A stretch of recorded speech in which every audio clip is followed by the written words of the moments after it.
अगर आप चाहते हो कि आपका मोराल कभी डाउन ना हो, अगर अभी आपको लगता है कि सर हमको लगता है कि पढ़ाई ज़्यादा हो रही है, अगर आपको ऐसा लगता है कि सर हमें आलस आता है, तो आज एक काम करना, जहां पढ़ते हो वहां पे लिख जरूर लेना कि तुम ये किसके लिए कर रहे हो। तुम्हारे पास एक विजन होना चाहिए, तुम्हारे पास एक लक्ष्य होना चाहिए कि आखिर इतनी पढ़ाई,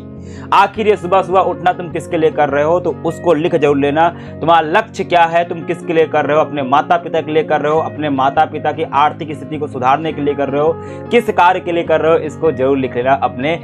स्टडी टेबल पर, ताकि तुमको रोज मोटिवेशन मिलता रहे। तुम्हें मोटिवेशन के लिए कहीं घूमने की जरूरत नहीं है, तुम्हारे माता पिता तुम्हारे सबसे बड़े मोटिवेशन है।